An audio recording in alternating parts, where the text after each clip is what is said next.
नमस्कार दोस्तों, स्वागत है आप सभी का हमारे चैनल में। और आज हम बात करने वाले हैं सेमीकंडक्टर के बारे में। तो चलिए ज़्यादा समय गंवाए हुए हम सीधा अपने टॉपिक के ऊपर चलते हैं। तो चर्चा करते हैं सेमीकंडक्टर। सबसे पहले समझते हैं कि हम सेमीकंडक्टर क्या होता है। तो सेमीकंडक्टर एक ऐसा पदार्थ है जिसकी विद्युत चालकता और चालक और कुचालक के बीच होती है, यानी इसके अंतर्गत जो विद्युत है वो आ भी सकता है और एक समय के लिए नहीं भी आ सकता।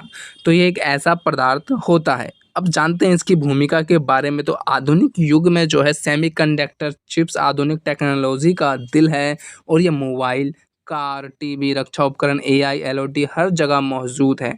यानी सेमीकंडक्टर का प्रयोग आज के समय में हर एक डिवाइस के लिए ज़रूरी हो चुका है। आप किसी भी डिवाइस में ले लीजिए, कोई विद्युत से उपकरण या मोबाइल हो, कार हो, टीवी हो, हर एक जगह पे आपको सेमीकंडक्टर का प्रयोग दिख जाएगा। भारत अब पूरी तरह इनका आयात करता रहा है। भारत जो है अभी तक 2021 तक जो है पूरी तरीके से आयात कर रहा था, लेकिन भारत और अमेरिका के बीच 10 अरब डॉलर की ऐतिहासिक डील हुई है। इस डील के बारे में भी हम जानेंगे। सबसे पहले जानते हैं 1980 से लेके 2000 का दौर। तो इसरो और सीडैक ने सेमीकंडक्टर रिसर्च की शुरुआत की, लेकिन हाल ही में कम शुरुआत थी, यानी जितनी होनी चाहिए उतनी रिसर्च नहीं हो पाई। मैन्युफैक्चरिंग के लिए ना तो निवेश था और ना ही इकोसिस्टम ऐसा था कि हम मैन्युफैक्चरिंग प्लांट लगा सके। तो क्या हुआ? तो इसरो और सीडैक के द्वारा भारत तकनीकी उपभोक्ता बना रहा, निर्माता कभी नहीं बना।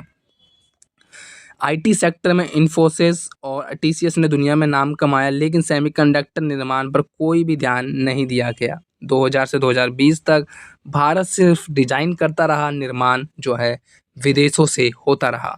यानी सिर्फ भारत में डिजाइन का कार्य जो है भारत में किया जाता था और निर्माण के कार्य में चीन, जापान ये सब देश आगे रहे। फिर आया कोरोना काल, जिसके अंतर्गत चिप में का संकट हुआ। कोविड-19 के दौरान ग्लोबल सेमीकंडक्टर शॉर्टेज हुआ, गाड़ियां, मोबाइल, कंप्यूटर सभी निर्माण ठप पड़ गए। तब भारत ने आत्मनिर्भर बनने की दिशा में योजना बनाई कि अब हमें सेमीकंडक्टर की चिप अन्य देशों पर निर्भर ना होकर खुद ही सेमीकंडक्टर बनाना चाहिए। तो 2021 में सेमीकंडक्टर मिशन की जो है घोषणा करी और केंद्र सरकार ने 76,000 करोड़ की योजना शुरू की। इसका लक्ष्य है फैब यूनिट्स, रिसर्च सेंटर और डिज़ाइन लैब्स का निर्माण करना। निजी और विदेशी कंपनियों को आमंत्रित किया है इस मिशन के तहत। अमेरिका की एक प्रमुख टेक कंपनी ने 10 बिलियन का निवेश किया है। फैब्स गुजरात, तमिलनाडु, महाराष्ट्र में स्थापित होगी। भारत ने ग्लोबल सेमीकंडक्टर सप्लाई चेन में शामिल होगा। इस निवेश से भारत को क्या क्या लाभ मिलने वाले हैं? तो आत्मनिर्भर भारत का सपना साकार होगा, लाखों नौकरियों का निर्माण होगा, तकनीकी उत्पादों में कीमतें घटेगी, रक्षा और डिजिटल इंडिया को मजबूती मिलेगी। लेकिन इसकी कुछ हानि भी है। और हानि क्या है?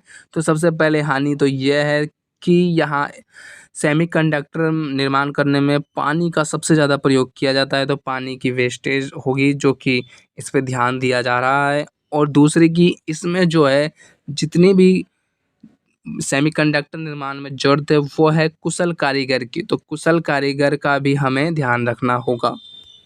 चर्चा करते हैं निष्कर्ष में। तो सेमीकंडक्टर जो मिशन एक ऐतिहासिक मोड़ है। 2023 में डील हुई थी भारत और अमेरिका के बीच। तो डील भारत चिप मैन्युफैक्चरिंग का हब बन सकती है। क्या भारत अगला टेक्नोलॉजी सुपर पावर बनेगा? भविष्य हमें ये बताएगा। तो ये हमारा टॉपिक था सेमीकंडक्टर को लेके, वर्तमान से लेके इतिहास तक का। हमने 1980 से 1990, 2000 से 2020 और अभी चल रहा है 2025। तो इन सभी की हमने इस वीडियो में चर्चा करी है। तो वीडियो पसंद आए तो लाइक और चैनल को सब्सक्राइब जरूर करें। धन्यवाद।